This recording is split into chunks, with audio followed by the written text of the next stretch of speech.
Hello everyone and welcome back from spring break. This is the first video lesson of our new series.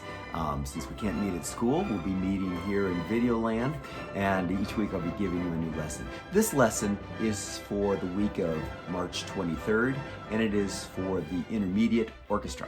So if it's not March 23rd, or if this is not, you're not the intermediate orchestra, go find another video. All right, so here, as we get ready to do these, you're going to be doing your lessons here instead of at Sand Creek. And so I want you to, a couple things. I want you to be comfortable in a place where you can practice. Now, you see, I'm down in my music studio. I've got the Beatles on the wall. I've got my amps back there. I've got my desk over here. I'm just set up here. Now, whatever, you may have a space that you can work in. That'd be great. And you keep it set up that way. And if not, well, you just have to get set up each time. But the part of setup, I want you to make sure you've got a good chair you can sit in that's a good height.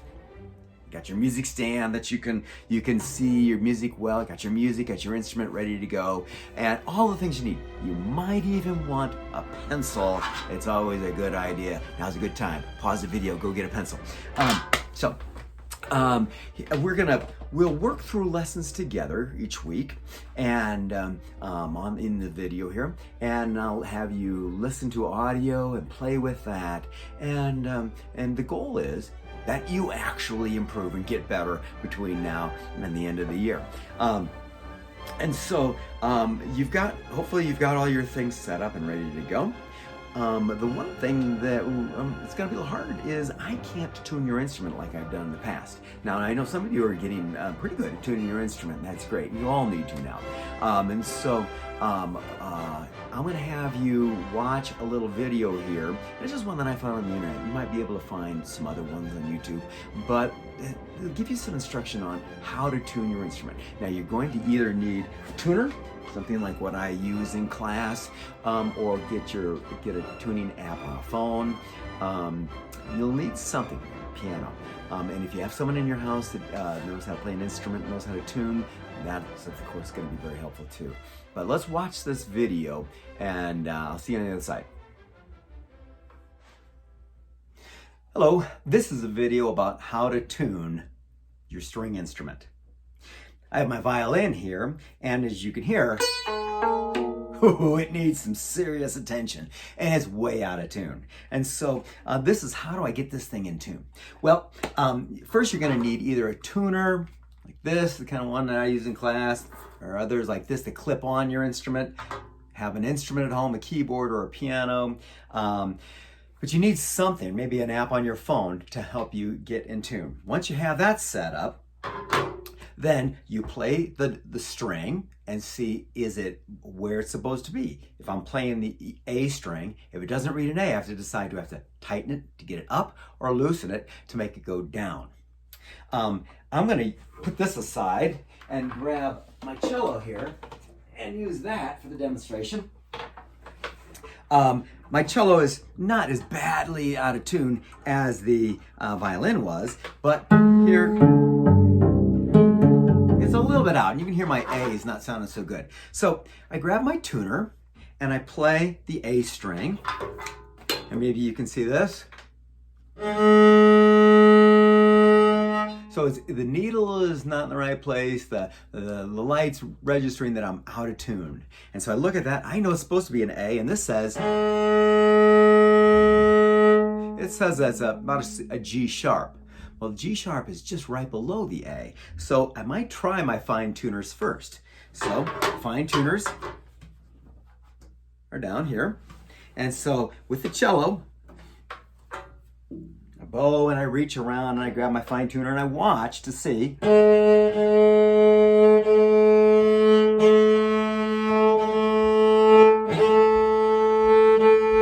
And now you can see I tightened it up, and now it reads an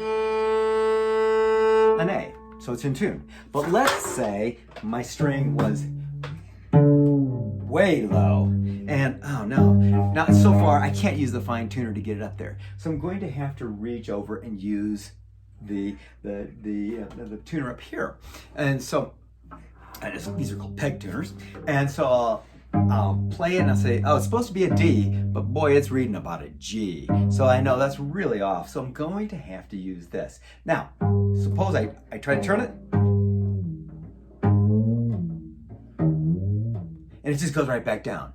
Well, these peg tuners have to be pushed in to the headstock to be able to really, they're friction pegs, and so they have to be pushed in. So I'm gonna turn it while I kind of push on it to get it in there a little bit tighter. Now let's see, I'm on it, playing a D, so I'm gonna take it up until I get pretty close to the D, and I now use my tuner, and I'll use the fine tuner. And now the D is in tune. So you have to know, first, the names of your strings. And then you have to know, is the note you're playing on your instrument, is it above the pitch, sharp, or below the pitch, which is flat? Now look here at this handy dandy little chart I made. Here's the alphabet. A, B, C, D, F, G, and I've taken it all up to A. If you're trying to tune an A string, and just like my string read G sharp, it's below the pitch, and so I have to tighten it up. Righty-tighty, lefty-loosey. So I tightened the fine tuner, because it wasn't very far away, so I tightened it right to go up, and I watched my tuner until I got to A. But let's say I'm trying to tune my D string, and it's reading an E. Well, then I have to loosen it to lower the pitch. So I'm going to go left. And so I turn to the left or counterclockwise, and that makes the pitch then drop down here. If it's super far away from the pitch, I've got to use my fine tuners, and I'll tighten that to get it up to the right pitch. I think that's really about all you need to know. Except it takes time. You're bound to maybe break a string or two sometime trying to do this, but eventually you'll get to the point where you can tune your instrument using a tuner. Now there are other ways to tune, like you've seen me tune it with 2 strings at the same time and playing double stops. But for right now, let's just try to use the tuner and get your pitch on your string to the right place that way. Hope this helps. All right, hope you were able to get tuned up okay there. Now let's just double check. If you have an E string, it should sound like this. Your A string,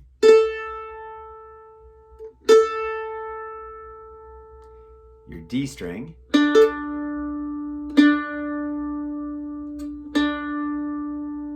your G string,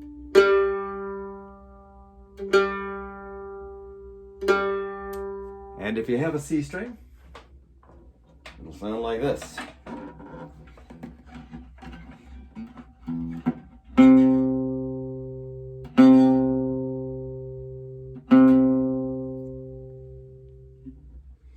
All right, so we're going to get started out of the book and do some of the lessons there. So please turn your book to page 12. And reviewing, I've asked you to work on page 12 and 13 last time I saw you. And we start off with 8th notes and 16th notes. So just take a look there. First off, if you're doing 8th notes, you're playing something like 1 and 2 and 1 and 2 and like that way. If you have, the next one is 8th to 16ths. 1 and a 2 and a 1 and a 2 and a. The next one, going to the right of that, is the opposite of that. It's 2 16ths and an 8th. 1 E and 2 E and 1 E and 2 E and. Dropping below that, the next line is 4 16ths. 1 E and a 2 E and a 1 E and a 2 E and a. All right, so now, if you'll look at number 47 on page 12, it's the 8ths and 16ths. And I'm going to ask you to play 47, 48, and we'll do those two. So we're going to play the audio recording here and have you play along with it. You'll hear some clicks. Begin playing. Okay, I'll see you on the other side of this. 8ths and 16ths.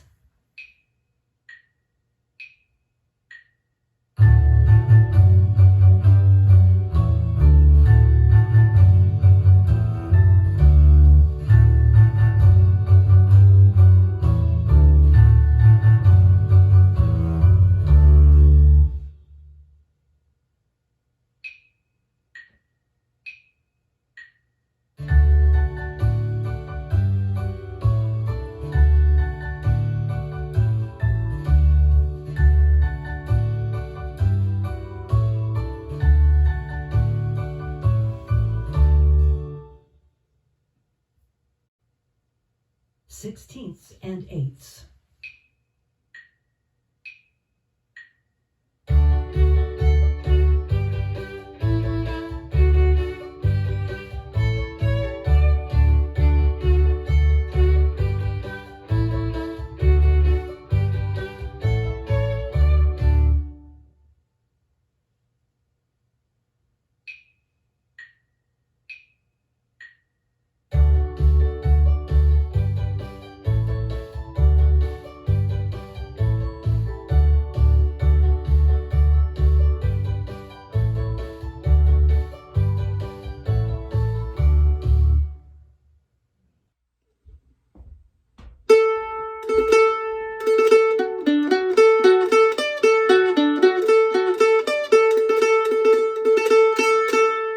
All right, well, that's the theme from the William Tell Overture, and that's the next one we're going to do. And so that's number 49. It's presto. That means the tempo is very fast, and it's in 2/4. So 1, 2, 1, 2, and that's where you get like that kind of.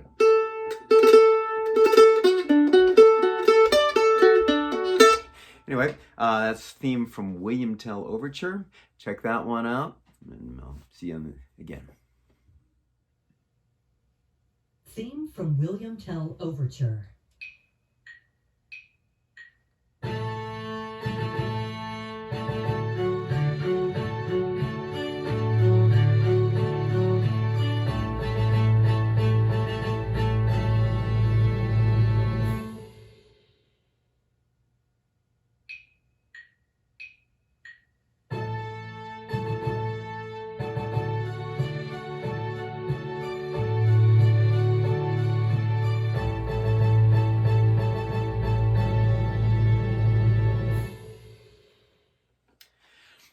Number 50 is Variations on Skip to My Lou, and they teach you 2 new words here, caesura and a tempo.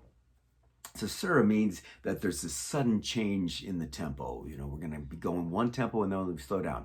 A tempo means let's return back to the original tempo. So here you've got these 2/16ths and 8ths, and then 8th 2/16th rhythm.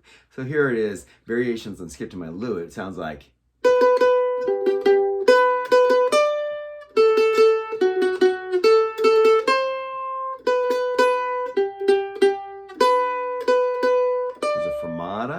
And then a tempo. So you'll play number 50, and then that's the end of page 12.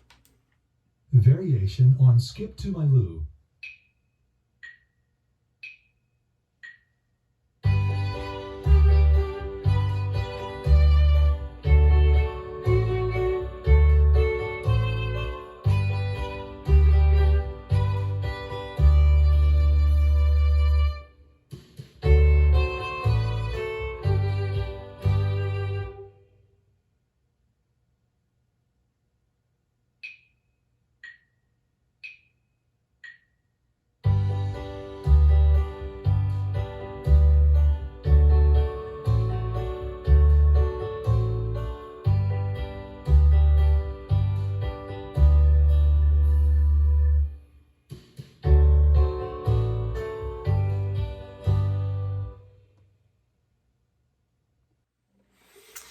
All right, now we've turned to page 13, and this lesson is on dotted eighth notes.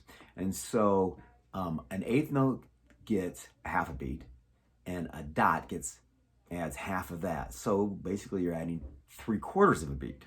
Now that's the math behind it, but how does it really work? Well, if you are looking at page 13, you see you have a rhythm of 8th 2/16ths. 1 E and 2 E and 1 E and 2 E and so what that dot does, it kind of ties the 8th note to the next 16th. So instead of playing on the 1 E and 1 E and, we don't play on and, we're gonna just play on 1 E and 2 E and 1 E and 2 E and like that. So you'll see in your book, now my book's a little bit different than yours, but you'll see here the eighth, 2/16, 1 E and 2 E and then to the ties. Now here is how you write it with a dotted eighth, 16th, dotted eighth and 16th. So that's how that is played and how you count that. And if you look at number 15, you have this 1, 1 and 2 and 1 and 2 and 1 and 2 and 1 E and a 2 E and a 1 E and a 2 E and a 1 and 2 and. So do that with number 51 again with me. 1 E and a 2 E and a 1 E and a 2 E and a 1 and 2 and 1 E and a 2 E and a 1 E and a 2 E and a 1 and 2. And so that's number 51. Number 52, about strange lands and people, or strange people. So we'll play number 52 and number 53, and then we'll put a pause on the book and take a look at some of your music. All right. About strange lands and people.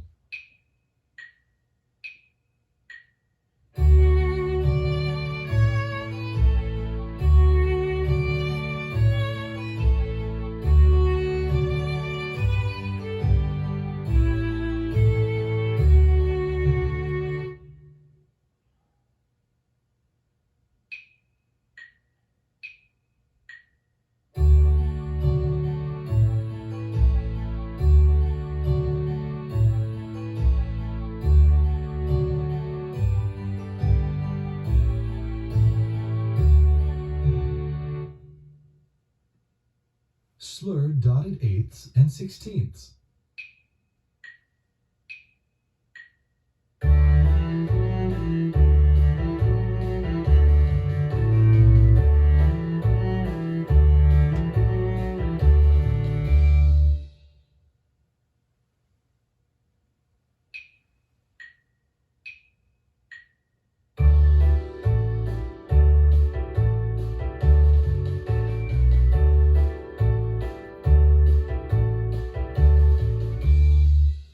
Let's wrap up today's lesson by playing Fiddles on Fire.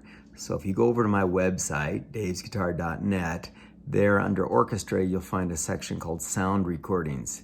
And there you'll find several recordings. One, you'll find just like the violin part, the viola part, and then there'll also be a part for the entire orchestra, full recording. And so there's two there. One is a slow version and one's a fast version. So choose whichever one you want and have fun practicing that. See you next week.